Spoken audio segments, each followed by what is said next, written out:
तो ऐसी 5 बातें यानी 5 घटनाएं हम लोगों ने देख लिए हैं और अब प्रभु यीशु मसीह के पुनरुत्थित देह को एक और रूप में हम लोग आज देखने वाले हैं। और आज की जो घटना है ये थोड़ी डिफरेंट है और इसके लिए मैं आपको प्रेरितों के काम और उसके पहले अध्याय में लेकर के चलता हूं।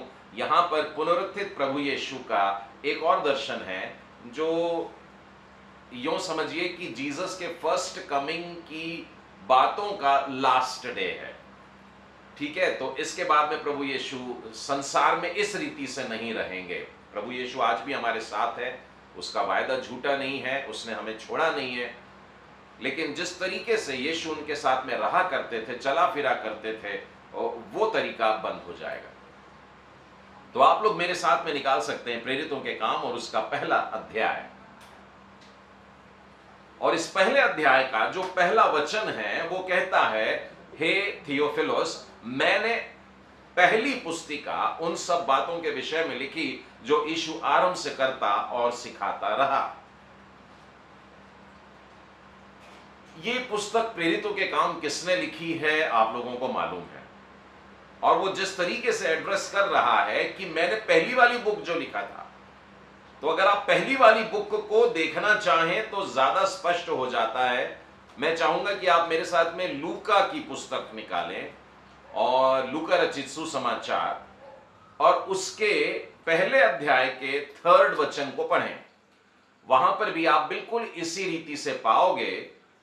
इसीलिए हे श्रीमान थियोफिलोस, मुझे भी यह उचित मालूम हुआ कि उन सब बातों का संपूर्ण हाल आरंभ से ठीक ठीक जांच करके उन्हें तेरे लिए क्रमानुसार लिखूं। ऐसा लगता है जैसे कि लूका थियोफिलस का बड़ा अच्छा फ्रेंड है, यानी पहली वाली बुक भी लिखा है उसने तो थियोफिलस को एड्रेस किया है। और इतनी बड़ी सुसमाचार की बड़ी सुंदर तरीके से उसने 24 चैप्टर्स में ये लिखा और प्रेरितों के काम को भी बड़ा डिस्क्राइब करके लिखा, माइन्यूटली छोटी छोटी बातों को ध्यान में रख करके लिखा। और यह पुस्तक को भी थियोफिलस को एड्रेस करता है। आप लोगों को मालूम है लूका एक वैद्य था, डॉक्टर था। तो ये जो डॉक्टर्स जो होते हैं या इन जनरल जो वैज्ञानिक होते हैं यानी साइंस वाले जो लोग होते हैं, ये रिलीजियन की बातों को या फेथ की बातों को आसानी से ग्रहण नहीं कर सकते। They want reasoning for everything. आप अगर लूका पढ़ेंगे तो you will come to know कि ये एक खास तरीके से लिखी गई है। ये ऐसी लिखी गई है जैसे कि कोई साइंस का स्टूडेंट अपने क्वेश्चंस का आंसर लिख रहा है या डिस्क्राइब कर रहा है कि ये घटना घटी, इस दिन घटी, इस तरीके से घटी, इसने देखा, उसने उसका प्रूफ दिया। इस प्रकार से यानी you can't object to what has been written by a scientist. आप देखेंगे लूका के पहले अध्याय का 3रा वचन, चलिए गौर कर लेते हैं, बिल्कुल 2 मिनट के लिए देखते हैं। यहां पर लिखा है कि मुझे यह उचित मालूम हुआ। Before he starts writing he says, वो इस प्रकार से बोलता है कि मुझे यह उचित लगा कि। हम लोग कई बार ना गॉसिपिंग जो करते हैं ना वो बिना सोचे समझे बोल देते हैं। गॉसिपिंग मतलब आपने किसी से कुछ तो भी सुना और किसी तीसरे को जाकर के बता रहे हैं ना, तो उसमें थोड़ा सा नमक डाल देने का। वो तीसरे ने जब चौथे और 5वें को सुना है तो थोड़ी सी मिर्ची डाल देते हैं और अल्टीमेटली 10वें 20वें व्यक्ति के पास में जब बात पहुंचती है तो तथ्य कुछ और रहता है, घटना कुछ और रहती है और लोगों तक खबर ही कुछ और पहुंच जाती है।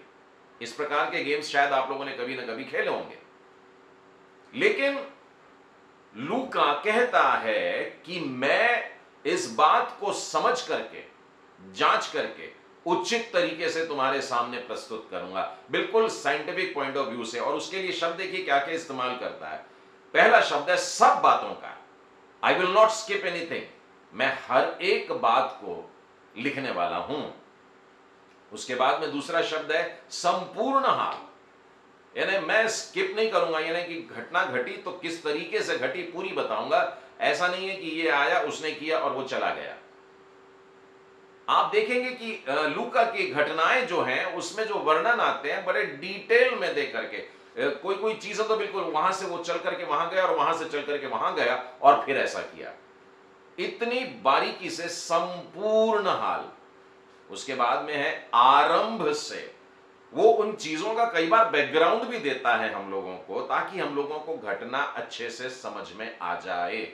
आप देखेंगे बहुत सारी घटनाओं में और मिराकल्स में उसने बैकग्राउंड वाली बातें भी बता दिया है, जबकि मरकुस में आप देखेंगे कि बस एक बीमार आया, प्रभु यीशु ने उसको चंगा कर दिया।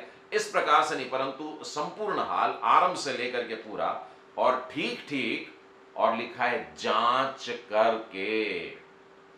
ऐसा नहीं है कि मैंने किसी से सुन लिया और बस लिख दिया। जब किसी ने मुझको बताया कि प्रभु यीशु ने किसी लकवे के मारे को अच्छा किया, तो लूका उस लकवे के मारे के पास में गया होगा और उसकी बॉडी को चेक किया होगा। देखिए डॉक्टर है, और उसकी बॉडी में उसने देखा होगा, उसके शरीर को हाथ लगा करके देखा होगा, उस भाई से बात कर रहा होगा, तू कितने साल से बीमार था, तुम्हारे शरीर की नर्व्स को मैं देख रहा हूं, तुम तो एकदम स्वस्थ लग रहे हो। और तब उससे पूरी जांच किया कि मेरे दोस्तों ने मुझको हेल्प की और प्रभु यीशु ने मुझको इस रीति से अच्छा किया। और भी बहुत सारी बातें, यानी वो शब्द पे गौर करें आप, जांच करके। तो सारी बातों का एनालिसिस करने के बाद में ही मैं इन बातों को लिख रहा हूं, और आखिरी शब्द उनके लिए आ रहा है, उन्हें तेरे लिए क्रमानुसार लिख रहा हूं। क्रम अनुसार, क्रोनोलॉजिकल ऑर्डर में डाल रहा हूं। कई बार हम लोग क्या करते हैं, कहानियां जब बताते हैं ना, तो अचानक याद आता है हम कुछ भूल गए और हम लोग पीछे जाते हैं फिर, और फ्लैशबैक में जाकर के कुछ तो भी बताते हैं। हम 3-4 बार ऐसा कर देंगे ना, तो कहानी सुनने वाले का सारा इंटरेस्ट चला जाता है। हम आगे चल रहे हैं कि पीछे चल रहे हैं वो समझ में नहीं आता। इसलिए लाइन से बताना, क्रमानुसार बताना, क्रोनोलॉजिकल ऑर्डर में, पहले ये घटना घटी, फिर ये घटी, फिर ये घटी, और फिर ये घटी, करते करते एकदम लास्ट तक लेकर के आता है। मैं एक बार फिर से बता रहा हूं कि लूका की ये जो इंजील है, ये लिखी गई है थियोफिलुस को, और प्रेरितों के काम का तो पहला शब्द ही है Theophilus. He starts from there. अब जिस रीति से उसने लूका में बड़े डिस्क्राइब करके पूरा लिखा हुआ है, अगर आप मत्ती रचित सुसमाचार को देखते हैं, उसमें एक प्रकार से लिखा, फिर उसके बाद में मरकुस में एकदम शॉर्ट में लिखा, लूका ने फिर 24 चैप्टर्स में डाला, और उसके बाद यूहन्ना ने फिर से 21 चैप्टर में डाल करके रखा है। और अब हम देखते हैं कि प्रेरितों के काम को फिर से एक बार, 28 चैप्टर्स हैं शायद इसमें, प्रेरितों के काम में, यस, ये भी वो डिस्क्राइब करके लिख रहा है। और 28 चैप्टर्स में उन बातों को जो प्रभु यीशु के बाद प्रेरितों की लाइफ में दिखाई दे रही थी, और बहुत उथल पुथल का समय था, बहुत सारा सतावट का भी समय था, और बहुत से प्रेरित लोगों की जान ली जा रही थी, मतलब शहीद हो रहे थे। ऐसी अवस्था में वो है इन बातों का वर्णन डिटेल में लिख रहा है। किसको लिख रहा है? थियोफिलुस को। अब थियोफिलुस का नाम तो ऐसा ले रहा हूं जैसे कि बड़े पहचान का व्यक्ति है ना। जब भी आप बाइबल में कोई नया शब्द देखते हैं या नया नाम देखते हैं तो आप पहचान जाते हैं। तो मैं आपसे भी पूछता हूं, आप बताइए ये थियोफिलुस कौन है? अंदाज लगाइए। अगर आपको नहीं आता है तो चलिए अंदाज लगाइए।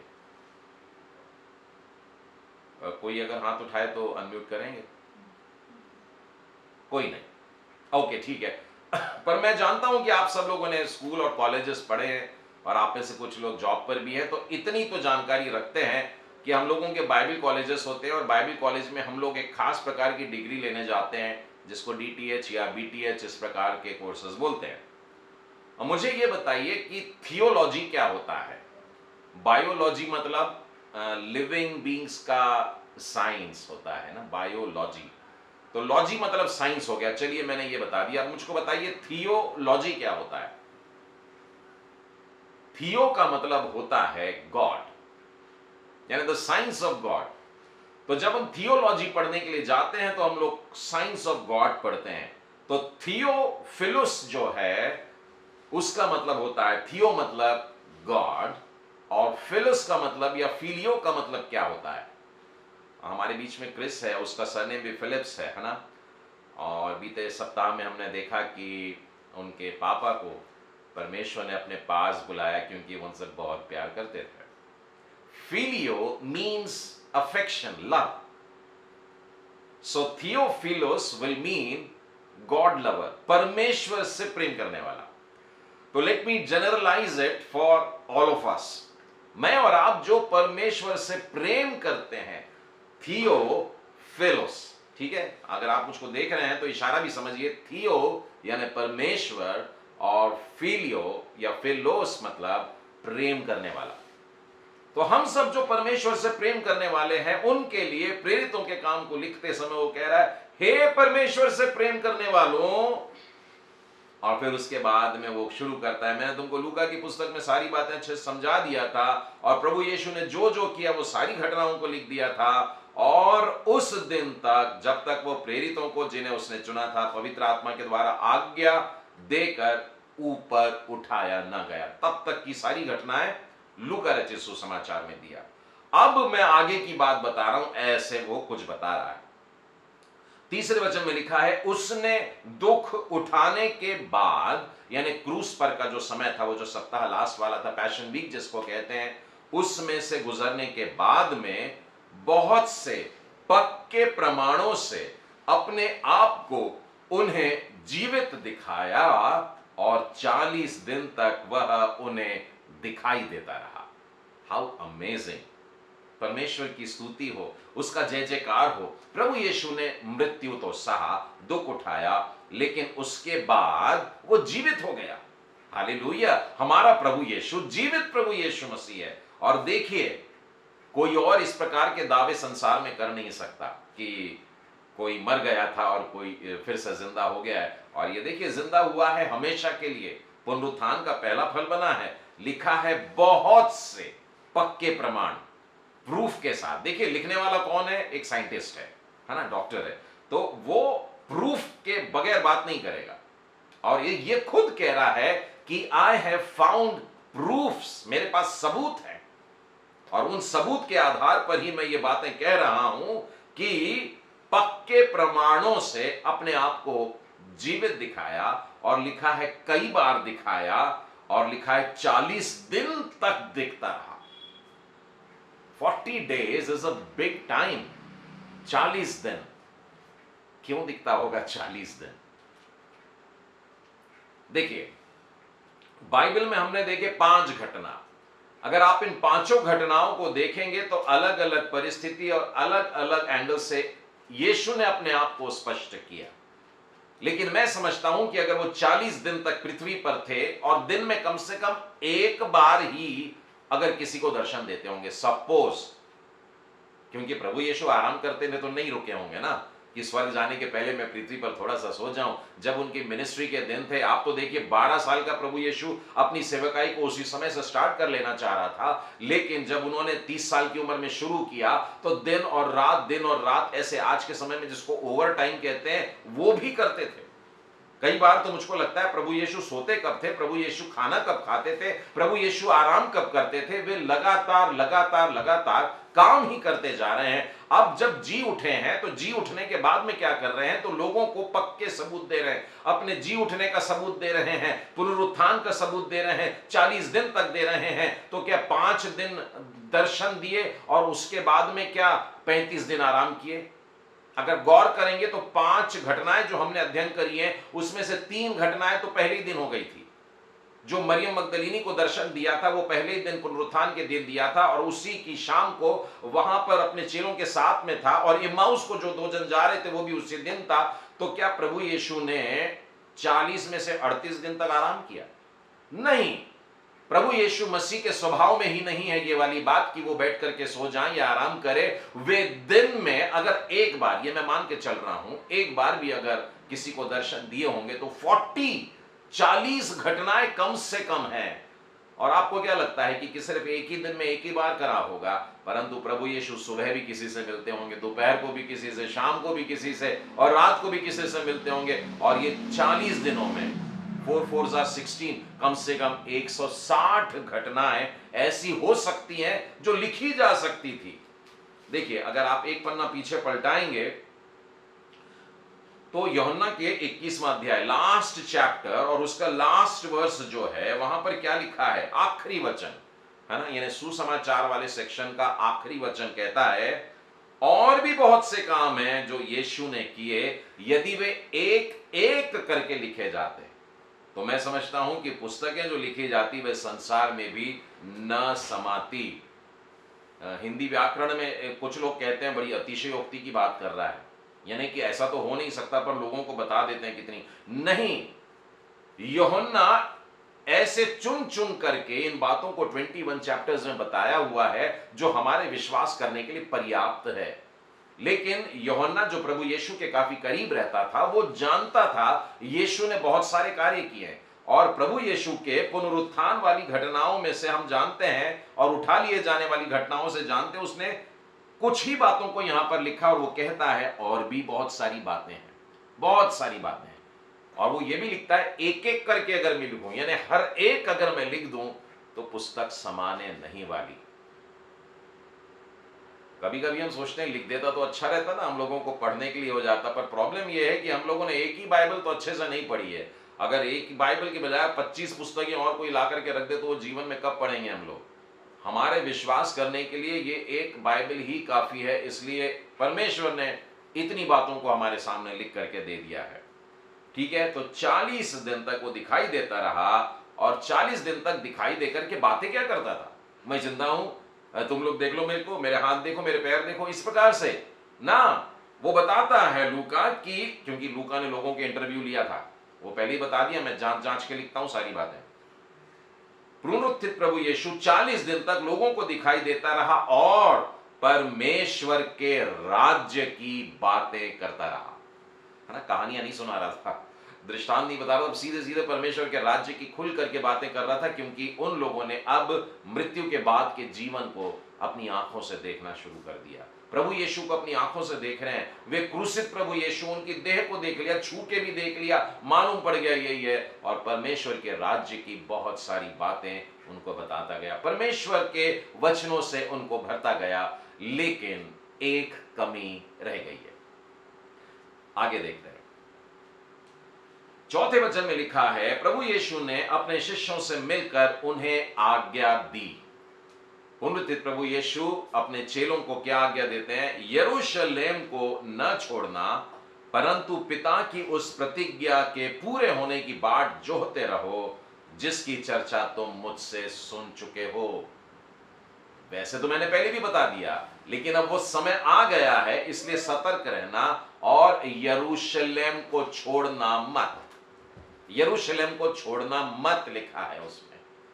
प्रभु यीशु चाहता था कि तुम इस स्थान में ठहरे रहना, जिस स्थान का नाम है यरूशलेम, परमेश्वर की शांति का नगर, परमेश्वर अपनी शांति स्थान पर उंडेलने वाला, ऐसे नगर को तुम मत छोड़ना, परंतु राह देखना।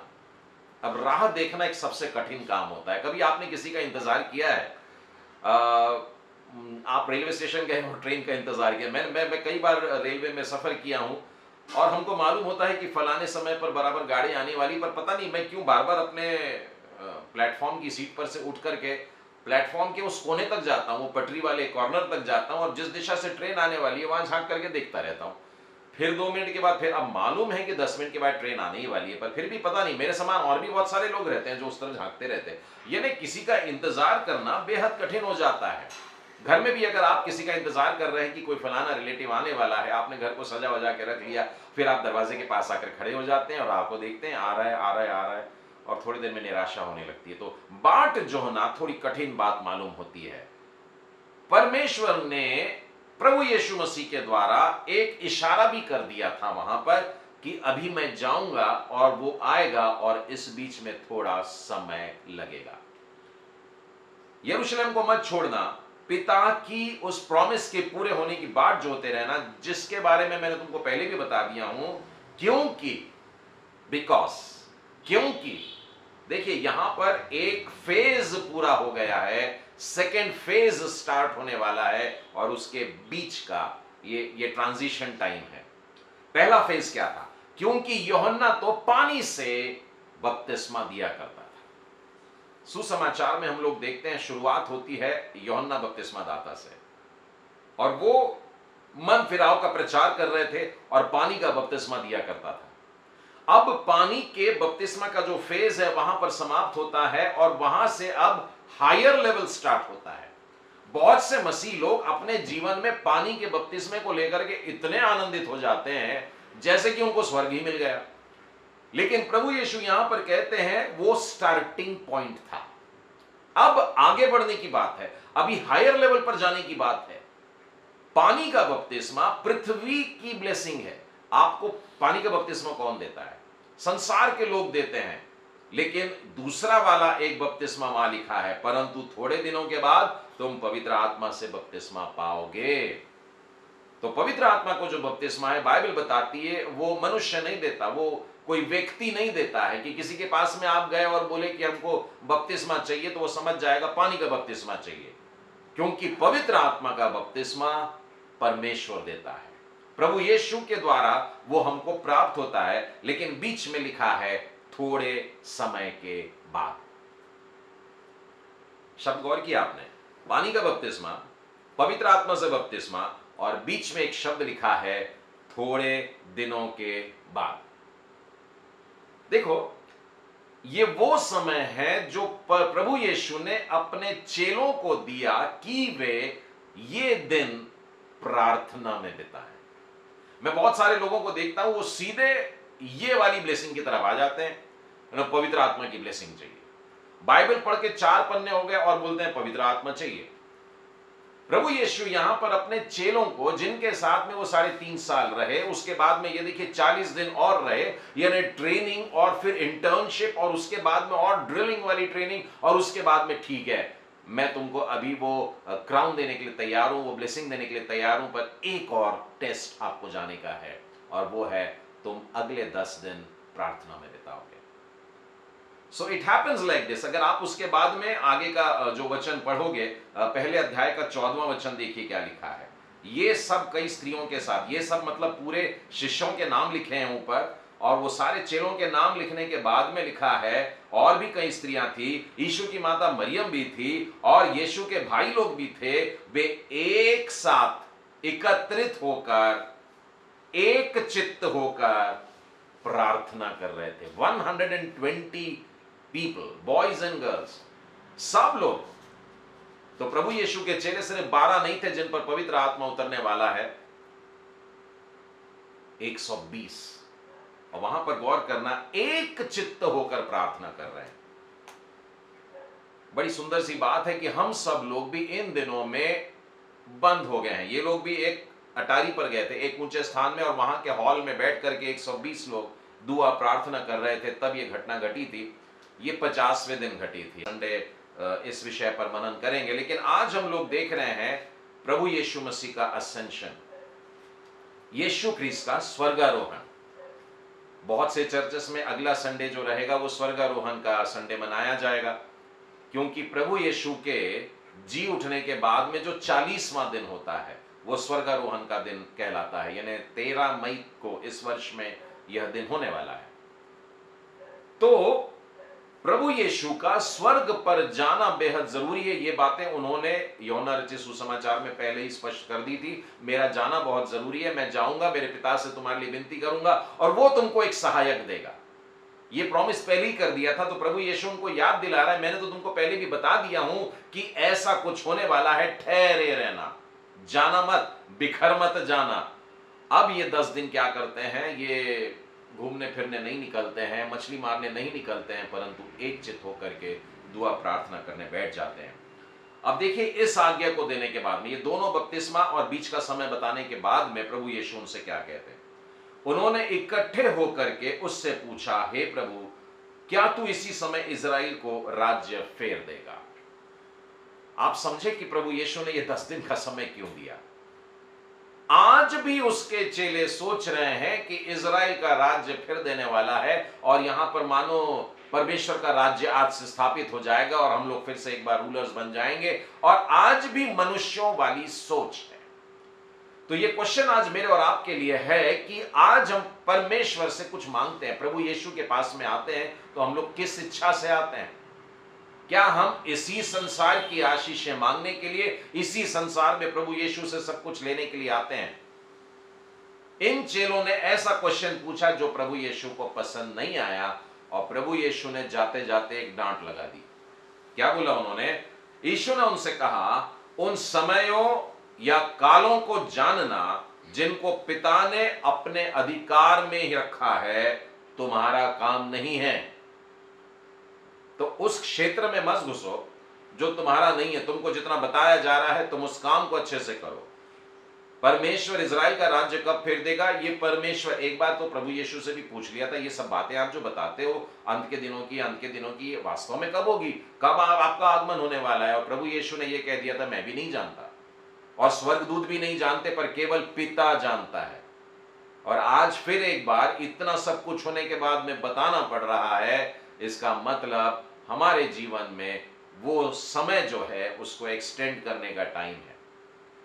और मैं समझता हूं कि 10 दिन के ये प्रिपरेशन टाइम में उन्होंने अपने आप को इस रीति से कमिट किया, जब वो खास दिन आया जब परमेश्वर ने कहा, now you have become vessels to receive the oil, और इस दिन उसको दिया गया था।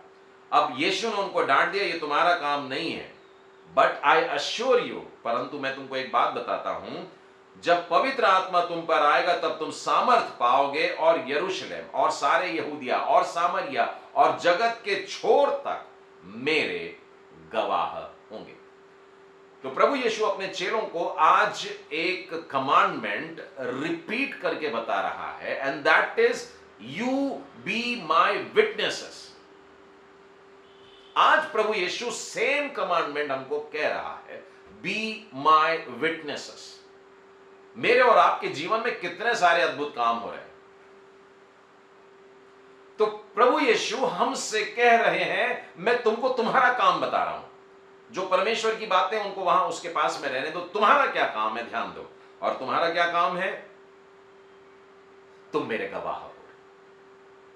गवाह को क्या करना पड़ता है मालूम है आपको? विटनेस को क्या करना पड़ता है? अपना मुंह खोलना पड़ता है। आपने कोर्ट के कई सीन देखे होंगे, फिल्मों में तो कम से कम देखे होंगे, अगर सचमुच में आप कभी कोर्ट नहीं गए हैं। कटघरे के अंदर खड़े रह करके, इससे पहले कि वो जज से बोलना शुरू करे, उसको एक वचन देना पड़ता है, मैं जो भी कहूंगा, सच के सिवा कुछ नहीं कहूंगा। तो एक गवाह जो होता है बोलता है, और जो बोलता है वो सच्ची बात बोलता है। मुझको और आपको सच्चे गवाह होकर यरूशलेम में, मैं इस वचन को बदल देता हूं, यरूशलेम में, यहूदिया में, सामरिया में और सारे संसार में। मैं जब छोटे बच्चों को ये वचन सिखाता हूं तो मैं उनको बोलता हूं, अपने शहर में बोलो, जैसे कि नागपुर शहर में, महाराष्ट्र में, इंडिया में और पूरी दुनिया में मेरे गवाह बनो। और आपको मालूम है प्रभु यीशु ने यह वाक्य कंप्लीट किया। यहां तक देखिए कोटेशन में चल रहा था, डबल कोट्स में चल रहा था, और उसके बाद में लिखा है, यह कहकर प्रभु यीशु उनके देखते देखते ऊपर उठा लिए गए। वो देख ही रहे हैं, बात ही कर रहे हैं। तो अभी एंगल ऑफ व्यू ऐसा था, और थोड़ी देर के बाद में उनका व्यू ऐसा हुआ, और उनकी गर्दन ऐसी ऐसी होते होते वो लोग ऊपर देख रहे हैं। प्रभु यीशु उनके देखते देखते ही ऊपर जा रहे हैं। आज तक ऐसी घटना कभी नहीं हुई कि कोई इंसान ऐसे समूह में खड़ा है और कई एक लोगों का झुंड है, सैकड़ों लोगों का, और उनके बीच में एक आदमी, अगर ऐसा मान के चलें कि उस जगह की ग्रेविटी खत्म हो गई थी या ऊपर से कुछ चल रहा था सक्शन, तो इस प्रकार से एक मनुष्य ऊपर उठा लिया गया। लेकिन प्रभु यीशु वहां से उठा लिए जा रहे हैं और लोग देख रहे हैं, और वे इतने ऊपर जाते हुए दिखाई दे रहे हैं कि बादल ने उसे उनकी आंखों से छिपा लिया। इसी प्रकार की एक घटना पुराने नियम में एलिया की भी पुस्तक में आप जहां पढ़ेंगे, एलिया उठा लिया जा रहा है, और जब तक वो चला नहीं जाता है एलीशा उसको देखता रहता है। आज उसके चेले लोग यीशु को जाता हुआ देख रहे हैं, थोड़ा सा दिख रहा है, अभी भी दिख रहा है, लेकिन बादलों ने उसको ढांक लिया और वो बहुत ऊपर चले गए। वो फिर भी बादलों में ही देख रहे थे। उनकी समझ में नहीं आ रहा था कि अब क्या करें। और जब वे ऐसे परेशान थे, उसके जाते समय जब वे आकाश की ओर ताक ही रहे थे, तो देखो दो पुरुष, है ना, मैंने आपको पहले भी बताया कि दो पुरुष यानी दो स्वर्गदूत क्यों आ जाते हैं। दो पुरुष श्वेत वस्त्र पहने उनके पास में आकर के खड़े हो गए। दो स्वर्गदूत अचानक उनके पास में आकर के खड़े हो गए और उनसे कहते हैं, हे गलीली पुरुषों, तुम क्यों खड़े हुए आकाश की ओर देख रहे हो? और उसके बाद का शब्द सुनना, यही यीशु, the same Jesus, other one नहीं, कोई दूसरा बहरूपिया नहीं, कोई पृथ्वी पर खड़े होकर के बोलने वाला कि मैं यीशु हूं नहीं, कोई अच्छा संत किस्म का आदमी सफेद कपड़े पहन के और दाढ़ी लगा के आ जाए और बोल दे मैं यीशु हूं नहीं। द सेम जीसस यही प्रभु यीशु जिसको आपने ऊपर जाते देखा, यही प्रभु यीशु जो 40 दिन तुम्हारे बीच में चल रहे फिर रहे थे, यही प्रभु यीशु जो परमेश्वर के राज्य की बातें सुनाया करते थे, यही प्रभु यीशु जिसके हाथों में आपने कीलों के निशान देखे, यही प्रभु यीशु जिसने आप लोगों के लिए अपनी जान दी है, यही प्रभु यीशु जो तुम्हारे पास से स्वर्ग पर उठा लिया गया है, जिस रीति से तुमने उसे स्वर्ग को जाते देखा है, उसी रीति से, सेम वे, यानी एक दिन फिर एक बार सारा संसार बादलों की तरफ निशान कर अपनी आंखें लगा करके होगा और अचानक बादलों में से वो आता हुआ दिखेगा। लिखा है जिस रीति से, इन द सेम मैनर, जिस रीति से तुमने उसे जाते देखा है, उसी रीति से वह फिर आएगा। हमारे प्रभु यीशु मसीह के इस सुंदर वचन, सुंदर वायदे और सुंदर आज्ञा और सुंदर सी डांट, ये सारी बातें हमें अध्याय के पहले 11 वचन में ही मिल जाती है। तो आज मैं इन वचनों के साथ आप लोगों को छोड़ना चाहता हूं और प्रभु यीशु के पुनरुत्थान के बाद का जो वचन था उसके सीरीज आज यहां पर समाप्त करना चाहूंगा कि प्रभु यीशु ने जी उठने के बाद में, मृतकों में से जी उठने के बाद में, पुनरुत्थान का पहला फल बनने के बाद में कैसे कैसे तरीके से लोगों से बातें की। तो एक बात ध्यान रखना कि परमेश्वर ने हमको आज्ञा दी है और हमको उसके गवाह बनना है और सब जगह जहां जहां मौका मिले गवाही देने से रुकना नहीं है। दूसरी बात, डरना नहीं है। क्यों? क्योंकि गवाह बनने के पहले ही प्रभु यीशु ने कहा कि जब पवित्र आत्मा तुम पर उतरेगा तब तुम सामर्थ पाओगे और फिर बोलोगे। मैं और आप अपनी कुव्वत से नहीं बोल सकते, मेरे पास इतनी स्ट्रेंथ नहीं है कि मैं बोल सकता, आपके पास ऐसी हिम्मत नहीं है कि आप सुसमाचार सुनाएं या अपने जीवन की गवाही सुनाएं। उसके लिए सामर्थ की जरूरत होती है, वरना तो लोग 10 लोगों के समूह में भी बोलने को डरते हैं, बाइबल पढ़ने को डरते हैं, प्रार्थना करने को डरते हैं। गवाही तो इन सबसे बड़ी बात है। तो मैं आप सबसे जो अभी तक गवाही नहीं देते थे उनके लिए विशेष आग्रह करूंगा, अपने जीवन में से एक गवाही देने की शुरुआत करिए। अगली बार आपके पास में 2 गवाहियां होंगी, आप 2 गवाहियां दीजिए, परमेश्वर आपको 4 गवाही वाला इंसान बनाएगा। आप चारों गवाहियां बताइए, लोग आपको 8 का, परमेश्वर आपको इतनी आशीषें देगा कि आप अपने जीवन की कहानियां सुनाते रह जाओगे कि मेरा परमेश्वर मेरे लिए कैसे बड़े बड़े काम करता है। और तीसरी बात जो उनकी डांट थी वो था कि हम अपने काम पर कॉन्सेंट्रेट करें, ना कि अनावश्यक बातों पर। प्रभु यीशु मसीह के आने के डेट पर, इन दिनों में मालूम है कोविड के साथ साथ लोग अभी डेट के कैलकुलेशन कर रहे हैं, प्रभु यीशु लगभग आने पर हैं, तो कब आ जाएंगे उन्होंने डेट भी बता दी है। तो ऐसे ऐसे काम में प्रभु यीशु ने हमको स्पष्ट कह दिया है, तुम इतना काम करो जो मैं तुमको बता रहा हूं, ये वाले काम के लिए नहीं। और थोड़ा समय जो हमको मिला है, आज भी मैं कहना चाहूंगा, थोड़ा समय जो हमको दिया गया है, प्रभु यीशु ने कहा यरूशलेम को छोड़ना नहीं, यहीं रहना, इंतजार करना और प्रार्थना करते रहना। हमें एक चित्त होकर के प्रार्थना करने की जरूरत है। आप अपने घर में अगर 3 या 4 लोग हैं, कोई प्रॉब्लम नहीं, आप चारों मिल करके, मम्मी पापा भाई बहन सब लोग एक चित्त होकर के प्रार्थना करें। यदि आप कलीसिया के लोग कहीं एकत्र होकर के दुआ प्रार्थना करते हैं, एक चित्त होकर के प्रार्थना करिए, क्योंकि ये आशीष जो परमेश्वर ने दी है ये खत्म नहीं हुई है।